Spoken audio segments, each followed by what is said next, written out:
Hello बच्चों, यह TD inter college का नया बना हुआ प्रयोगशाला है जो इसी सत्र से बच्चों के लिए खुल गया है। तो मैं उम्मीद करूंगा कि सभी बच्चे इससे लाभान्वित हों। अब हम अपने पुराने प्रयोगशाला में चलें जहां पर केमिकल बैलेंस और सभी सामग्री अभी रखी हुई है। चलो बच्चों। प्यारे बच्चों, यह आपका आयतनात्मक विश्लेषण में यह ब्यूरेट है जिसमें आप देख रहे हैं 0 से लेके 50 ml तक बने हुए हैं। और यह आपका पीपेट है जिसमें कि ये 20 ml का है। इन दोनों का यूज आप वॉल्यूमेट्रिक कैलकुलेशन में और प्रेक्षण तालिका में जब आयतन निकालते हैं तो करते हैं और इसी में रिएक्शन कराया जाता है। इसका नाम है कोनिकल फ्लास्क। इसमें आप दोनों विलयन को डाल के रिएक्शन कराते हैं। और ये है आपका बीकर। बड़े बीकर में आप KMnO4 लेते हैं और फेरस अमोनियम सल्फेट ले लेते हैं छोटे बीकर में, और इस प्रकार से आप अनुमापन की क्रिया करते हैं। लेकिन विलयन बनाने के लिए आपको एक कोनिकल फ्लास्क की आवश्यकता होती है जो यहाँ पे 250 ml बना हुआ है। इस मेजरिंग फ्लास्क की सहायता से आप विलयन को बनाते हैं फेरस अमोनियम सल्फेट के। ये कीप है, कीप की सहायता से आप उस लवण को इसमें डालते हैं। उसके बाद डाइल्यूट H2SO4 एक टेस्ट ट्यूब डालते हैं, तब जाके फिर उसमें पानी की सहायता से, डिस्टिल वाटर की सहायता से आप 250 ml बनाते हैं।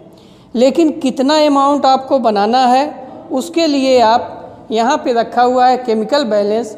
इस केमिकल बैलेंस की सहायता से उसको तौलना पड़ता है। इस तौल के लिए सबसे पहले आपको नॉर्मलता की सहायता से कितना वेट N/25, N/30 या N/20 बनाने के लिए कितना वेट चाहिए उसके लिए आपको वेट निकालना होता है। तत्पश्चात इस जो केमिकल बैलेंस है इसमें दो देख रहे हैं खिड़की है, एक बाईं तरफ आप वस्तु को रखते हैं जो साल्ट है और दाईं तरफ आप वेट को रखते हैं। केमिकल बैलेंस को स्टार्ट करने के लिए ये पेच है। इस पेच की सहायता से आप सर्वप्रथम देखते हैं कि हमारा जो संकेतक है दोनों तरफ बराबर जा रहा है कि नहीं, तब हम अपनी क्रिया को स्टार्ट करते हैं। पुनः इसको स्थिर कर देते हैं, ये रेस्ट पे आ जाता है। और यदि ये पिन दोनों तरफ बराबर नहीं जाता तो यहाँ पे एक चूड़ी लगी हुई है, उसकी सहायता से, नाप की सहायता से आप बैलेंस करते हैं। अब दो प्रकार के वेट बॉक्स होते हैं बच्चों। ये है ग्राम वेट बॉक्स। इसमें देख रहे हैं ये 5 ग्राम का है और ये 2 ग्राम का दिया हुआ है। यह भी आपका 2 ग्राम का है और ये 1 ग्राम का है।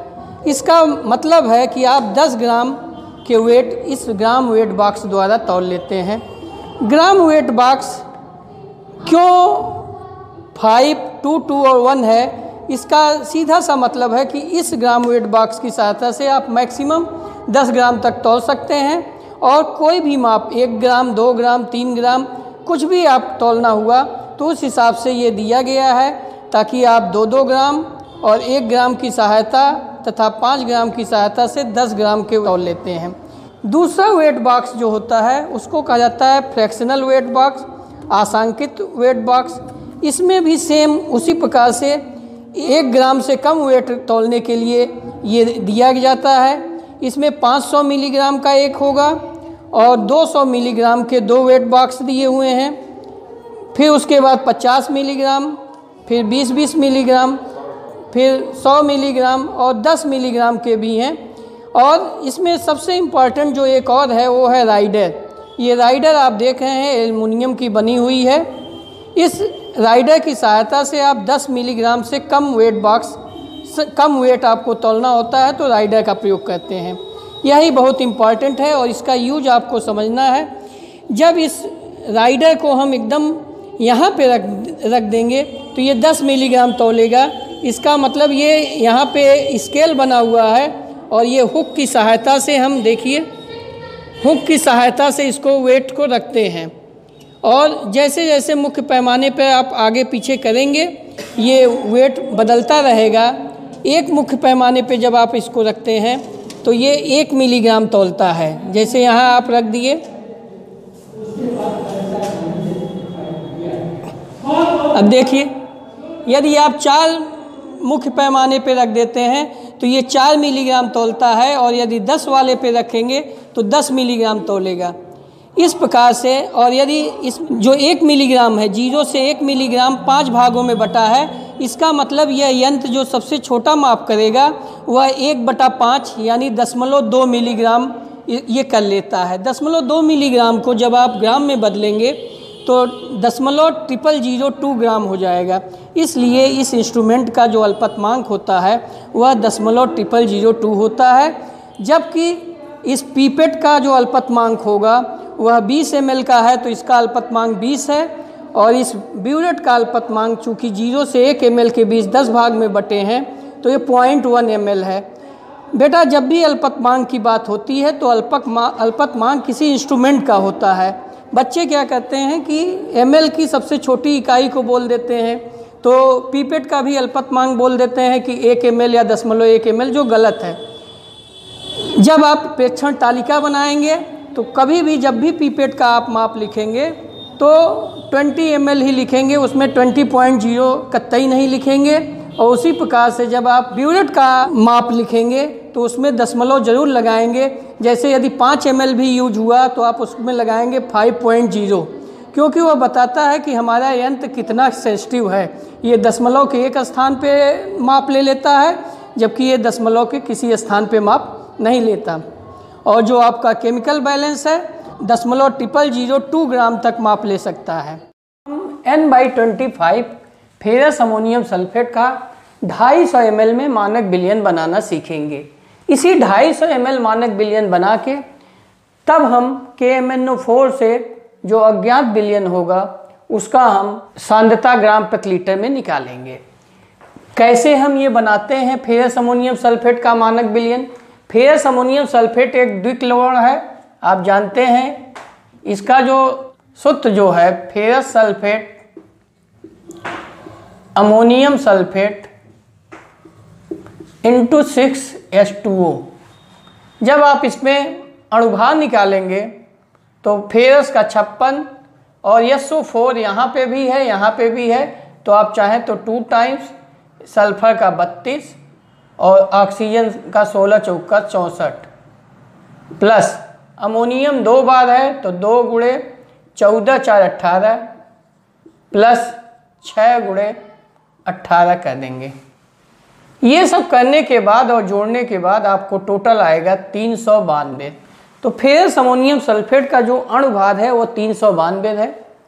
जब अनुमापन किया जाता है तो फेरस अमोनियम सल्फेट में का ये फेरस सल्फेट जो होता है FeSO4 यह H2SO4 और ऑक्सीजन लेके फेरिक सल्फेट में कन्वर्ट हो जाता है, यानी +2 से +3 में चेंज होता है। इसलिए जब हम इसका तुल्यांकी भार निकालेंगे तो अणुभार बटे चेंज इन ऑक्सीडेशन नंबर, यानी ऑक्सीडेशन नंबर में प्रति अणु परिवर्तन, तो वह हो जाता है E का मान जो होगा यहाँ पे जो अणुभार होगा W/1 हो जाएगा। तो E और W क्या हो जाएगा? सेम हो जाएगा, अर्थात 392 ही होगा। अब सबसे महत्वपूर्ण बात आती है कि हम इसको कैसे तौलेंगे। तौलना बच्चों के लिए एक कठिन कार्य होता है, तो सर्वप्रथम हम उसकी मात्रा नॉर्मलता वाले फार्मूले से निकालते हैं। N बराबर होता है W/E/V लीटर में। W/E जहाँ पे होता है ग्राम तुल्यांकों की संख्या, तो यहाँ से जब आप W निकालेंगे तो आएगा NeV। यदि N आपको 1/25 दिया है तो 1/25 रख देंगे, तुल्यांकी भार 392। और चूंकि 250 ml का मेजरिंग फ्लास्क कॉलेजों में दिया जाता है, कभी कभी 100 ml का भी रहता है, लेकिन ज़्यादातर 250 ml, तो हम 250 ml लेके बना रहे हैं। तो 250/1000 यानी 1/4 लीटर विलयन बनाना है। तो इस प्रकार से ये मात्रा आई 3.9200 ग्राम। हम 4 स्थान तक मान निकालते हैं, इसलिए हमने 4 स्थान तक लिखा है। प्रश्न ये उठता है कि हम फेरस अमोनियम सल्फेट की इतनी मात्रा तौलेंगे कैसे? इसको तौलने के लिए बच्चों सबसे पहले आप केमिकल बैलेंस पे खाली तोलन नली तौलेंगे, क्योंकि अभी जो हमने आपको रासायनिक तुला दिखाया उसके बाएं पल्ले पे आपको फेरस अमोनियम सल्फेट रखना है, लेकिन फेरस अमोनियम सल्फेट को सीधे पड़ले पे नहीं रखा जाता है। इसके लिए एक तोलन नली होती है। तोलन नली एक कांच का होता है जिसमें एक ढक्कन लगा रहता है। ढक्कनदार तोलन नली को आप सबसे पहले खाली तोलन नली को तौलते हैं। लेकिन प्रश्न ये उठता है कि यदि ये बहुत भारी होगा तो जो आपको वेट बॉक्स दिया है उसकी रेंज से बाहर हो जाएगा। तो आपको ये भी तौलना है, 3.9200 ग्राम भी तौलना है।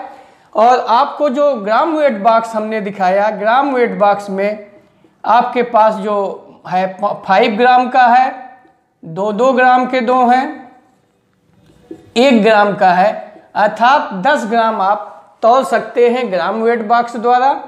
और मिलीग्राम वेट बॉक्स जो है, जिसे हम फ्रैक्शनल वेट बॉक्स कहते हैं, मिलीग्राम वेट बॉक्स में आपके पास 500 मिलीग्राम, 200 मिलीग्राम के 2 हैं, प्लस 100 मिलीग्राम mg। और ये तो 100 वाले रेंज के हैं। उसके अलावा 10 वाले रेंज के पास आपके 50 मिलीग्राम का होगा, 20 मिलीग्राम के 2 होंगे और 10 मिलीग्राम का होगा। इसके बाद 10 मिलीग्राम से कम वेट तौलने के लिए आप राइडर का प्रयोग करते हैं, जो कि इस आकार का होता है। ये एल्युमिनियम या प्लेटिनम की होती है, तार होती है, जिसे आकार में इस तरह से मोड़ा जाता है ताकि रासायनिक तुला के दंड पे ये आसानी से रखी जा सके। इसका वेट जो बेटा होता है 10 मिलीग्राम होता है। यदि यह पलड़े के जस्ट ऊपर रखी जाए, इसको समझिए कि जैसे एक लीवर काम करता है कि जैसे जैसे दूरी बढ़ती जाती है उसी वस्तु का वेट बढ़ता जाता है। जैसे यहाँ पे यदि आप इसको रखते हैं तो ये 10 मिलीग्राम बताता है, और यहाँ पे आप पॉइंटर है, यहाँ पे 1 लिखा है, 2 लिखा है, ये 10 भाग में बटा हुआ है। तो यदि आप यहाँ पे रखेंगे तो ये 1 मिलीग्राम तौलेगा, यदि यहाँ पे रख दिए तो 3 मिलीग्राम तौलेगा। इस प्रकार से जो राइडर होता है मैक्सिमम 10 मिलीग्राम तौलता है, और जो मिनिमम होता है, चूँकि 0 से 1 के बीच में भी 5 खाने होते हैं इक्वल, इन 5 खानों में ये पहला खाना भी तौल सकता है, तो इसका अल्पतमांक होगा। चूँकि 1 मिलीग्राम मुख्य पैमाना तो 5 भागों में बटा है, तो 0.2 मिलीग्राम ये तौल लेता है राइडर। अर्थात इस राइडर का जो मिनिमम वेट होगा वो 0.2 मिलीग्राम होगा, जो कि केमिकल बैलेंस द्वारा तौला जाएगा। और 0.2 मिलीग्राम को यदि आप ग्राम में बदलेंगे तो 0.0002 ग्राम हो जाएगा। चूँकि 1000 से हम जब डिवाइड करेंगे मतलब 0002 ग्राम। तो यह केमिकल बैलेंस का अल्पतमांक होता है। प्रश्न ये उठता है कि हम ये वेट तौलेंगे कैसे, क्योंकि हमको वेट का मान मालूम है कि 3.92। यद्यपि हम मास तौलते हैं लेकिन हम उसको सामान्य भाषा में वेट भी बोल देते हैं। तो 3.9200 ग्राम हमको तौलना है। तो हम पहले खाली तोलन नली को तौलेंगे। खाली तोलन नली को तौलने के लिए आपके पास ये 4 ग्राम लगभग है, तो यानी आपके पास 6 ग्राम मात्रा उपलब्ध है, उसी की सहायता से इसको तौलेंगे। अगर ये बेटा 8 ग्राम का है तो आप ढक्कन हटा के तौलिए, क्योंकि नहीं तो आपको दूसरे से वेट बॉक्स मांगनी होगी। तो इसीलिए हम लोग कहते हैं कि हल्का तोलन नली लाइए। तो मान लीजिए ये तोलन नली आपके पास है और आपने 5 ग्राम का रखा, तो अभी ये हल्का है। हल्का का मतलब कि पॉइंटर जो है जिधर ये वस्तु रखी गई है उधर की ओर भाग रहा है। जैसे इधर एक पड़ले पे आपने 5 ग्राम रखा और यहाँ पे आपकी तोलन नली है, तो पॉइंटर इधर की ओर भाग रहा है। इसका मतलब ये पड़ला हल्का है। आपने 5 ग्राम रखा तो हल्का बता रहा है, तो आप मान लीजिए 1 ग्राम और रख दीजिए, या 2 ग्राम रखिए, मान लीजिए 2 ग्राम रख दिए। 2 ग्राम रखने पे मान लीजिए ये वेट ज़्यादा बताने लगा। अब पॉइंटर इधर की ओर भाग गया, तो आप 2 ग्राम हटा देंगे और 2 ग्राम हटा के 1 ग्राम तौलेंगे, 1 ग्राम रखेंगे, क्योंकि 5 ग्राम पे कम बताया था, तो 5 एक 6 ग्राम हो गया। मान लीजिए 6 ग्राम पे पुनः पॉइंटर इधर की ओर गया, तो ग्राम वेट बॉक्स आप से आपका 6 ग्राम से ये अधिक है, लेकिन 7 ग्राम से कम है। इसका मान 6 ग्राम से अधिक और 7 ग्राम से कम है। तो अब 1 ग्राम जो अब है, 1 ग्राम से कम जो वेट है उसको हम फ्रैक्शनल वेट बॉक्स से तौलेंगे। फ्रैक्शनल वेट बॉक्स में हम सर्वप्रथम 500 मिलीग्राम रखते हैं। जब 500 मिलीग्राम रखे तब भी यदि हम देख रहे हैं कि ये इसी तरफ है तो पुनः हम 200 मिलीग्राम रख देते हैं। 200 मिलीग्राम पर यदि ये उधर चला जाता है तो 200 हटा देते हैं, तो फिर हम 100 मिलीग्राम रख देते हैं। मान लीजिए 100 मिलीग्राम पे पुनः इधर गया तो अब हमारा जो दूसरे स्थान के लिए है ये वैल्यू हो गई 500 और 100 यानी 600 यानी 0.6 ग्राम, क्योंकि मिलीग्राम में जो 100 के गुणक होंगे वह दशमलव के पहले स्थान पे आएंगे। पुनः दूसरे स्थान के लिए 10 के गुणक जैसे 20, 30, 50 आएंगे। फिर इसके बाद मान लीजिए अभी भी वेट ये कम है, यहाँ पे वेट कम रखा गया है तो हम रख दिए मान लीजिए 50 मिलीग्राम। तब भी अभी ये कम बता रहा है तो पुनः हम रखेंगे 20 मिलीग्राम। लेकिन यदि अब हम 10 मिलीग्राम रख रहे हैं तो ये ज़्यादा बता दे रहा है, तो अब हम राइडर का प्रयोग करेंगे। 10 मिलीग्राम या उससे कम के लिए सदैव राइडर का प्रयोग किया जाता है।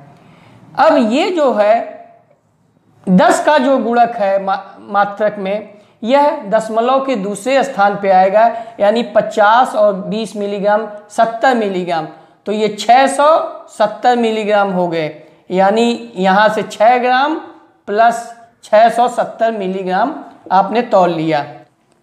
अब आइए जो तीसरा और चौथा स्थान तौलता है वह है राइडर। राइडर को मान लीजिए आपने जो ऊपर दंड रखा हुआ है, इस दंड के 5वें मुख्य पैमाने और 5 और 6 के बीच मान लीजिए पहले खाने पर रखते हैं तो 0.2 मिलीग्राम और यानी 5.2 मिलीग्राम हो गया। अब इसको यदि आप ग्राम में बदलेंगे तो यह इसका मान आ जाएगा ग्राम में 0.0052 ग्राम। 1000 से आप डिवाइड करेंगे और इस 670 को जब आप बदलेंगे तो ये आएगा 0.67। ये हो गया 0.67 ग्राम। तो अब आप जोड़ लीजिए कितना हो गया, 6.67 प्लस 0.52 यानी सब वेट हो गया आपका 6.6752 ग्राम। ये हो गया खाली तोलन नली का वेट। अब जब आपको खाली तोलन नली का वेट मालूम हो गया तो इस वेट में इस वेट को जोड़ लेते हैं और पुनः पढ़ने पे वो फिक्स वेट रखते हैं। देखिए कैसे। अब आप आइए, अब आपकी खाली तोलन नली तौल ली गई है जिसका वेट है 6.6752, तो इसको इसी में जोड़ दीजिए 6.6752 ग्राम। तो ये हो जाएगा 25729 6950 और 63910 यानी 10.5952 तौलना है। अब हमको वेट मालूम है, अब हमको पदार्थ इसमें डालना है, यानी वेट फिक्स करना है और पदार्थ को बदलते रहना है। तो इसके लिए आपको ये मालूम होना चाहिए 10.5952 हम कैसे तौलेंगे। तो जो वे आप वेट रखे हैं वो तो या तो आप उसके अलावा इतना 3.9200 आपके पास हो तो करिए, नहीं तो इसकी सहायता से आप पुनः इसको नीचे पेच होता है उसकी सहायता से रेस्ट पे करेंगे और इस वेट को निकाल के कैसे हम तौलेंगे। तो 10 ग्राम के लिए अब देखिए हमें वेट क्या रखना होगा, 5 ग्राम प्लस 2 ग्राम प्लस 1 ग्राम। तो ग्राम वेट बॉक्स में जितना है आपको सब रखना होगा। तो ये 10 ग्राम आपने तौल लिया। 0.5 का मतलब 500 मिलीग्राम। तो जो दशमलव का पहला स्थान है उसके लिए 500 मिलीग्राम के लिए आप एक रख दीजिए 500 मिलीग्राम का, तो आपको दशमलव का पहला स्थान तौल में आ गया। जो दशमलव का दूसरा स्थान है इसका मतलब 90 मिलीग्राम। तो 90 मिलीग्राम के लिए आपको 50 milligram plus 20 milligram plus 20 milligram का वेट रखना होगा। तो ये आपका स्थान तौल लिया गया। तीसरे और चौथे के लिए राइडर 5.2 का मतलब है 0.0052 ग्राम का मतलब 5.2 मिलीग्राम। 5.2 मिलीग्राम का मतलब कि मुख्य पैमाने का 5वां और जो बीच में है 5 भाग में बटा है 2 का मतलब पहला स्थान। तो 5 और 6 के बीच में जो 5 में से पहला स्थान है वहाँ पे रखेंगे। तो आपको 5 मुख्य पैमाना प्लस 1 उप पैमाने पे जब आप रखेंगे तब जाके आपको मिलेगा 5.2 मिलीग्राम, जिसका मान होगा 0.0052 ग्राम। तो इतना वेट आप यहाँ पे रख देंगे, यानी 5 2 7 2 9 1 10 ग्राम का वेट रखेंगे, 500 मिलीग्राम का, 50 20 70 20 90 मिलीग्राम का।